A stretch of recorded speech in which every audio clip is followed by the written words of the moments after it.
আজি বহু বছৰৰ আগত কাবেৰীৰ মনত যিজাক ধুমুহাই তুল পাৰৰ সৃষ্টি লগাইছিল, সেই ধুমুহাজাক আজিও শাম কটা নাই। কাবেৰীৰ মনত সেই তুল পাৰ লগোৱা ধুমুহাজাকৰ নাম আছিল লিণ্ডা। লিণ্ডা কাবেৰীৰ আটাইতকৈ প্ৰিয় বান্ধৱী, তেতিয়াও আৰু এতিয়াও। লিণ্ডা আৰু কাবেৰীৰ চিনাকি হৈছিল প্ৰথম মহাবিদ্যালয়লৈ যাওঁতে। লিণ্ডা আছিল বিদেশী ছাত্ৰী। ভাৰতলৈ অহাৰ আগতে লিণ্ডাৰ ভাৰতৰ সম্পৰ্কে বা ভাৰত বুলিবলৈ এটাই মাত্ৰ ধাৰণা আছিল, সেয়া আছে মহাত্মা গান্ধী। লিণ্ডাই ভাৰত বুলি ক'লে মহাত্মা গান্ধীকে বুজি পাইছিল। থুলমূলকৈ ভাৰত সম্পৰ্কে ধাৰণা তাইৰ ইমানেই। কাবেৰীৰ লগত বন্ধুত্ব গঢ়ি উঠাৰ পাছত লিণ্ডাই ভাৰত সম্পৰ্কে বহু কথাই জানিব পাৰিছিল। কাবেৰীয়ে যিমান পাৰে লিণ্ডাক বুজাইছিল ভাৰতৰ সম্পৰ্কে, ভাৰতৰ এখন ৰাজ্যৰ লগত আন এখন ৰাজ্যৰ থকা অমিলৰ কথা। সকলো ক্ষেত্ৰতে অমিল, খাদ্যাভ্যাস, সাজ পোছাক, ৰীতি নীতি সকলোতে। কাবেৰীয়ে কিন্তু ক'বলৈ পাহৰা নাছিল যে ইমানবোৰ অমিলৰ মাজতো আৰু অনৈক্যতাৰ মাজতো ভাৰতত যুগ যুগ ধৰি এক ঐক্যতাৰ বান্ধোনে বান্ধ খুৱাই ৰাখিছে সমগ্ৰ ভাৰতবাসী। লিণ্ডা আপ্লুত হৈ পৰিছিল ভাৰতৰ ৰীতি নীতি সংস্কৃতি দেখি। দিন বাগৰিল লিণ্ডা আৰু কাবেৰীৰ সম্পৰ্ক, বন্ধুত্বৰ সম্পৰ্ক ইমান গাঢ় হৈ পৰিল যে দুয়োখন ঘৰেই সিহঁতক আপোন কৰি ল'লে। কাবেৰীৰ ঘৰখনত কাবেৰী যেনেকুৱা, লিণ্ডাও তেনেকুৱা হ'ল। এদিন নহয় এবাৰ কাবেৰীয়ে দুৰ্গা পূজাৰ সময়ত লিণ্ডাক লৈ আহিছিল সিহঁতৰ ঘৰখনলৈ, অসমৰ ঘৰখনলৈ দুৰ্গা পূজা দেখুৱাবলৈ। তাইক ব্যাখ্যা কৰা হৈছিল দুৰ্গা পূজাৰ প্ৰত্যেকটো কথা, দৃষ্টিদান দিয়াৰ পৰা সেই যে মহালয়াৰ কথাৰ পৰা আৰম্ভ কৰি সকলোখিনি তাইক কেৱল কোৱা হৈছিল কাহিনী আকৃতিত। আৰু যেতিয়া দুৰ্গা পূজা প্ৰথমবাৰৰ বাবে লিণ্ডাই চাবলৈ গৈছিল, লিণ্ডাৰ চকুৱে মুখে দেখা গৈছিল এক অদ্ভুত চাৱনি। তাই প্ৰত্যেকটো বস্তুৱে তন্ন তন্নকৈ চাইছিল। তাই যেন বুজিব বিচাৰিছিল, তাই যেন কিবা বিচাৰিছিল তাৰ ভিতৰৰ পৰা। তাইৰ হাতত থকা কেমেৰাই অনবৰতে ক্লিক ক্লিক শব্দ কৰি ফটো তুলি গৈছিল এফালৰ পৰা। কাবেৰী মাক আৰু লিণ্ডা তিনিও গৈছিল পূজাৰ থলীলৈ। অতি ভক্তিৰে যেতিয়া কাবেৰী আৰু কাবেৰী মাকে সেৱা কৰি আছিল, অকস্মাত সিহঁতৰ পিছফালে থৈ থকা লিণ্ডাই কাবেৰীক সুধিলে, দেৱীকলৈ আঙুলিয়াই দেখুৱাই, এই মহিলাগৰাকী কোন? ইমান ধুনীয়া দেখিবলৈ, ইমান অলংকাৰ তেওঁ পিন্ধি আছে, হাতো আছে 10খন, কিন্তু আচৰিত ইমান ধুনীয়া, ইমান অলংকাৰে ভূষিতা এই নাৰীগৰাকীৰ 10খন হাততে আছে অস্ত্ৰ শস্ত্ৰ, ভয়ংকৰ অস্ত্ৰ শস্ত্ৰ। আৰু তেওঁৰ ভৰিৰ তলত কিয় পৰি আছে ইমান কুৎসিত ভয় লগা মানুহটো, আৰু তাৰ বুকুৰ পৰা তেজ ওলাই আছে। কিয় মাৰিছে মহিলাগৰাকীয়ে ইমানটো? লিণ্ডাৰ কথাত কাবেৰী থতমত খাইছিল। কাবেৰী অলপ খং উঠিছিল, ভয় লাগিছিল এইকাৰণে ওচৰ পাজৰৰ মানুহে শুনিলে কি ভাবিব।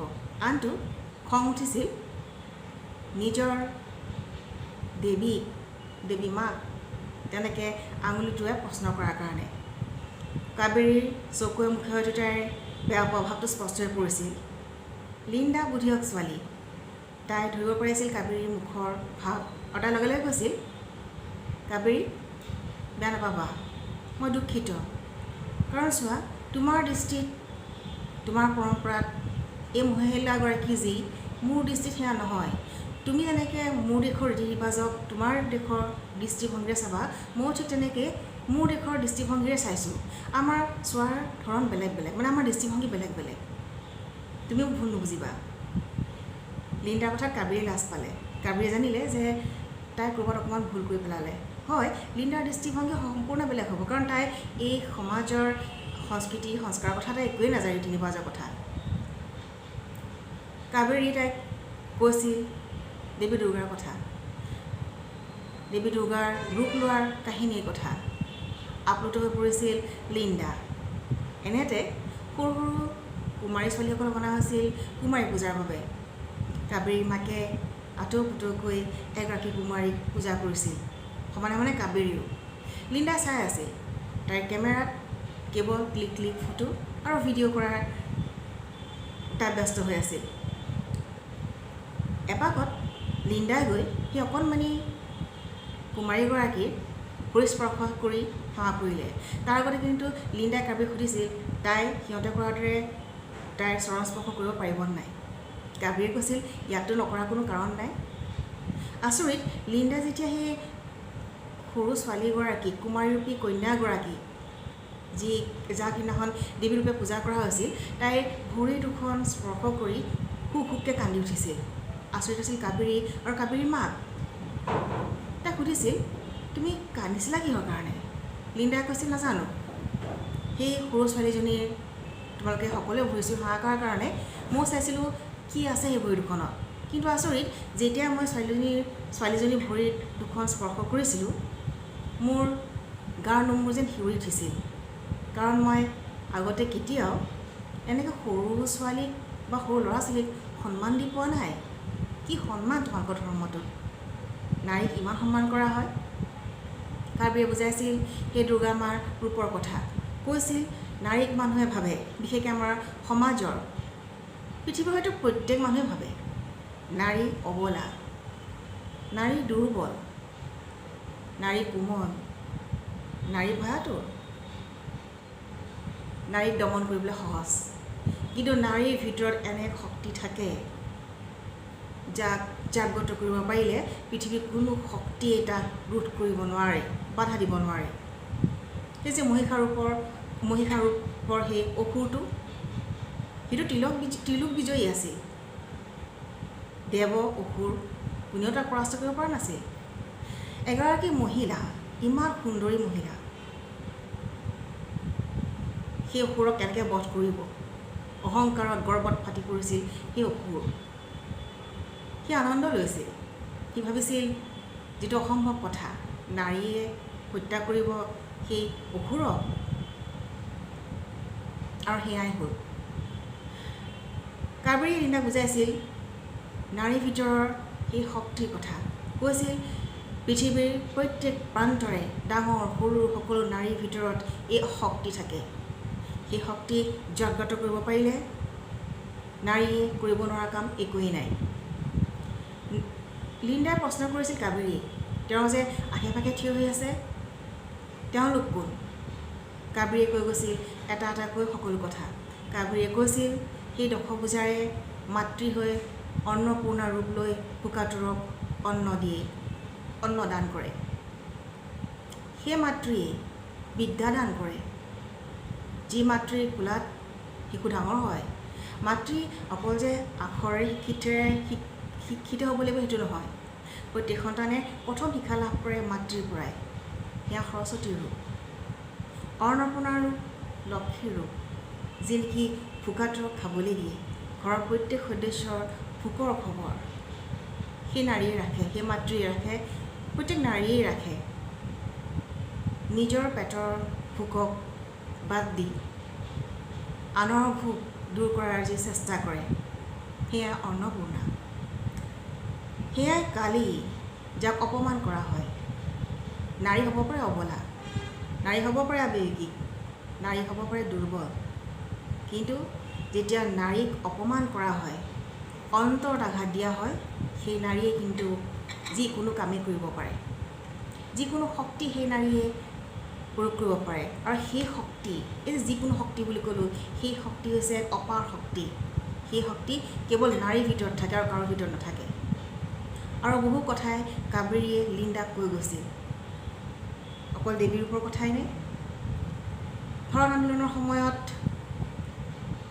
ব্ৰিটিছৰ বিৰুদ্ধে যুঁজা কনকলতা, মূলা গাভৰু, আনকি ভাৰতৰ আন প্ৰান্তৰো মহিলাসকলৰ শক্তিৰ বিক্ৰমৰ গাথা গাই গৈছিল। লিণ্ডা অভিভূত হৈ পৰিছিল। উৰে বাটটো লিণ্ডাই কৈ আহিছিল তোমালোকে ইমান সন্মান দিয়া নাৰীসকলক, ভাৰতীয় পৰম্পৰাত নাৰীক ইমান সন্মান যচা হয়। আপ্লুত হৈ পৰিছিল লিণ্ডা। তাই সন্ধিয়া যেতিয়া পৰিয়ালৰ মানুহৰ লগত কথা বতৰা পাতিছিল, তাই কৈ গৈছিল দিনটোৰ তাইৰ সেই কাহিনী কথা। তাইৰ পৰিয়ালৰ মানুহ বৰ মন দি শুনিছিল। গদগদ হৈ পৰিছিল লিণ্ডাৰ পৰিয়াল আৰু লিণ্ডা। ইমান সন্মান ভাৰতীয় সমাজত নাৰীক। লিণ্ডাই প্ৰশ্ন কৰিছিল কাবেৰীক, সেই যে তলত এটা কলত হৈ দিয়া থাকে যিটো ঘট, সেইটো কিহৰ কাৰণে? মূৰ্তিটো সন্মুখত আছে, পূজা দেখোন তলত কৰি আছে। কাবেৰীয়ে বুজাইছিল ঘটৰ অৰ্থ হৈছে মানৱ শৰীৰ, তাৰ ভিতৰত থকা পানীখিনিৰ অৰ্থ হৈছে তেজ, আৰু তাৰ ওপৰত থকা যে নাৰিকলটো, এয়া হৈছে মানুহৰ মুণ্ড, মূৰ বুজায়। এক আকৃতি ৰূপে সেই ঘটক পূজা কৰা হয়, দেৱী ৰূপ দি, দেৱী প্ৰাণ প্ৰতিষ্ঠা কৰি। দৃষ্টিদান, প্ৰাণ প্ৰতিষ্ঠা, এইবোৰ লিণ্ডাৰ বাবে আছিল নতুন শব্দ। অকল শব্দই নে, কোনদিন নুশুনা নুপুজা কথা। প্ৰত্যেক দিনাই লিণ্ডা আহি বহি থাকিছিল পূজা মণ্ডপত। তাই ফটো তুলি গৈছিল এফালৰ পৰা, লিখি গৈছিল খচখচকৈ কিবা কাগজত। তাইৰ মনত এটাই ভাৱ আছিল যে ভাৰতত নাৰী শক্তি অতি শক্তিশালী, ভাৰতীয় সমাজত নাৰীক অতি সন্মান কৰা হয়। প্ৰথমতে লিণ্ডাই কাবেৰীক কৈছিল, মই ভাবিছিলোঁ তোমালোকৰ ভাৰতীয় মানুহবোৰ কেনেকুৱা, বিশেষকৈ নাৰীসকল 5 গজ দীঘল কাপোৰ এখন গোটেই গাত মৰাই পিন্ধা, যাক তোমালোকে শাৰী বুলি কোৱা। কিন্তু এতিয়া দেখিছোঁ তোমালোকৰ সাজ পোছাক, খাদ্যাভ্যাস, ৰীতি ৰিবাজ সকলোতে একোটা বৈজ্ঞানিক পদ্ধতি বা বৈজ্ঞানিক পৰম্পৰা সোমাই আছে। দিন বাগৰিল, সময় বাগৰিল, লিণ্ডা আৰু কাবেৰী নিজৰ পঢ়াত ব্যস্ত হৈ পৰিল। আৰু সেই তেতিয়াই সেই ঘটনাটো ঘটিছিল সমগ্ৰ ভাৰত কঁপাই, ভাৰত নহয় বিশ্ব কঁপাই। কেইটামান নৰবিষাসে এজনী ছোৱালীক সকলো শেষ কৰি তাইক মৃত্যুৰ মুখত পেলাইছিল। আৰু সেই খবৰটো টিভি, বাতৰি কাকত সকলোতে বিয়পি পৰিছিল।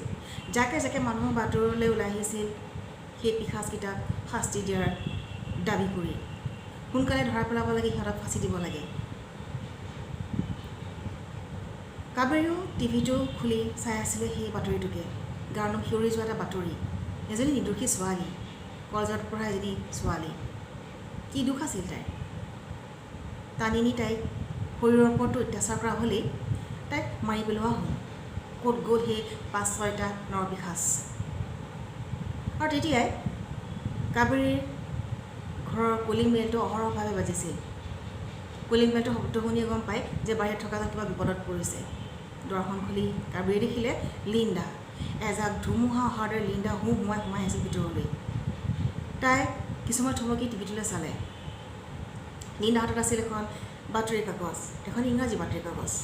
তাই বাতৰি কাগজখন জোকাৰি জোকাৰি কাবেৰীক প্ৰশ্ন কৰিছিল, কাবেৰী, তুমিতো কৈছিলা তোমালোকৰ সমাজত, ভাৰতীয় সমাজক নাৰীক সন্মান দিয়া হয়। মই নিজ চকুৰে দেখিছোঁ সেই অকণমানি ছোৱালীগৰাকীক দেৱী হিচাপে পূজা কৰা হৈছিল। মই দেখিছিলোঁ সেই মা দুৰ্গাৰ শক্তি, যাক তুমি ব্যাখ্যা কৰিছিলা মানুহৰ ভিতৰত থকা, নাৰীৰ ভিতৰত থকা সেই শক্তিৰ কথা, যি শক্তি জাগ্ৰত হ'লে মহিষাসুৰৰ দৰে দৈত্যকো মাৰা তিনি সাধাৰণ কথা। তেন্তে ইহঁততো মানুহেই আছিল, ইহঁতক কেলৈ নোৱাৰিলে একো কৰিবলৈ ছোৱালীজনীয়ে? নে অকল তোমালোকৰ অসমতে এই শক্তিৰ প্ৰচাৰ আৰু প্ৰসাৰ কৰা হয়, বাকী কোনেও গমেই নাপায়? সেই শক্তি জাগ্ৰত কিয় কৰিব নোৱাৰি? এই কাবেৰী, কিবা এটা কৰোঁ বোলা না, তুমি আৰু মই লগ হৈ। তুমি যেতিয়াৰ পৰা কৈছা তেতিয়াৰ পৰা ময়ো অনুভৱ কৰিছোঁ আমাৰ দেশতো বহু নাৰী এনে অত্যাচাৰৰ সন্মুখীন হয় দিন প্ৰতিদিন। আমিও ভয় কৰোঁ, আমিও সপোজ কৰোঁ, কিন্তু তোমাৰ কথা শুনি, তুমি সেই যে নাৰীৰ ভিতৰত থকা, অন্তৰত থকা শক্তিৰ কথা কৈছিলা, সেই শক্তি জাগ্ৰত কৰাৰ কথা শুনি মোৰ ভিতৰতো সেই শক্তি জাগ্ৰত হৈছিল। মই অনুভৱ কৰিছিলোঁ সেই শক্তি। তেন্তে বাকীবোৰ ছোৱালীয়ে কিয় পৰা নাই? মইতো বাহিৰৰ ছোৱালী, তোমালোকৰ ছোৱালীবোৰতো সদায় দেখি আহিছে। নে তেওঁলোকে নাজানেই যে তেওঁলোকৰ ভিতৰত এক শক্তি আছে, এনে এক শক্তি যি পৃথিৱীক দমন কৰিব পাৰে, পৃথিৱীক হাতৰ মুঠিত লৈ ল'ব পাৰে? থমকি ৰৈছিল কাবেৰী। কাবেৰীৰ উত্তৰ নাছিল। লিণ্ডা আকৌ কৈছিল, কাবেৰী, বোলা না, তুমি, মই, আমি আৰু বহুত মানুহ গোট খাই এটা দল বনাওঁ, এটা NGO খোলোঁ। এই ছোৱালীবোৰক গৈ আমি বুজাওঁ, এই নাৰীসকলক গৈ আমি বুজাওঁ তেওঁলোকৰ ভিতৰত এনে এক শক্তি আছে, মা দুৰ্গাৰ শক্তিৰ দৰে শক্তি। সেই শক্তি তেওঁলোকে সকলোকে দমন কৰিব পাৰে সেই শক্তি এক প্ৰতীক ৰূপেতো পূজা কৰা হৈছে আৰু সেই শক্তি জাগ্ৰত কৰিবৰ কাৰণেতো বছৰে বছৰে এই পূজা তেন্তে কিয় নাৰীৰ ওপৰত অত্যাচাৰ কাবেৰী বোলা কাবেৰী তুমি যাবানে মোৰ লগত কাবেৰীৰ ওচৰত কোনো উত্তৰ নাছিল কাবেৰীও জানে কাবেৰীটো তাইক কৈছিল সেই নাৰী শক্তিৰ কথা জাগ্ৰত কৰাৰ কথা এইবাৰ লিণ্ডাই তাইৰ কপালত টুপ টুপকৈ বিৰিঙি উঠা খামৰ টোপালবোৰ মুচি লৈ কাবেৰীক কৈছিল কাবেৰী ভাৰতীয় সংস্কৃতিত চাই আৰু ভাৰতীয় পৰম্পৰা দেখি আৰু ইমানেই অধ্যয়ন কৰি মই যি বুজিলোঁ ভাৰতত শিকিব লগা বহুত আছে তোমালোকৰ সময় বহুত কিন্তু তোমালোকে তাক বুজি নোপোৱা তুমি নকৰা নাই মই কৰিম যি হয় হ'ব মই পৰিণতিলৈ ভয় নকৰোঁ মই দেশে বিদেশে যাওঁ আৰু যাকে পাওঁ যোন নাৰীকে পাওঁ যোন ছোৱালীকে পাওঁ সৰু ডাঙৰ নাৰী যাকে লগ পাওঁ মই তেওঁকে কওঁ তেওঁৰ ভিতৰত থকা সেই শক্তিৰ কথা সেই দুৰ্দান্ত শক্তিৰ কথা যি শক্তিৰ কথা তুমি মোক কৈছিলা সেই শক্তি জাগ্ৰত কৰাৰ কথা কোনো নৰপিশাচেই নাৰীৰ ফালে তেতিয়া চকু তুলি চাবলৈ সাহস নকৰিব গুগুৱাই ওলাই গৈছিল লিণ্ডা এদিন কাবেৰীয়ে লিণ্ডাক আনিছিল অসমলৈ দেৱীৰ দৃষ্টিদান দিয়া চাবলৈ আৰু আজি সেই লিণ্ডাই যেন কাবেৰীক দৃষ্টিদান কৰিব গল্পটো যদি ভাল পায় লাইক কৰিব শ্বেয়াৰ কৰিব আৰু ছাবস্ক্ৰাইব কৰিব আজিলৈ আহিছোঁ আগন্তুক পূজাৰ বাবে সকলোলৈ মোৰ শুভেচ্ছা থাকিল আৰু সকলোৰে মোৰ কাটৰ অনুৰোধ যাতে বিশেষকৈ মহিলাসকললৈ যাতে আপোনালোকৰ ভিতৰত থকা সেই শক্তি মা দুৰ্গাৰ ৰূপত থকা সেই শক্তিক জাগ্ৰত কৰে আপোনালোকৰ কন্যা সন্তানসকলক যাতে শিকায় কাৰো যাতে বলি নহয় কাৰো যাতে হাতৰ পুতলা নহয় নমস্কাৰ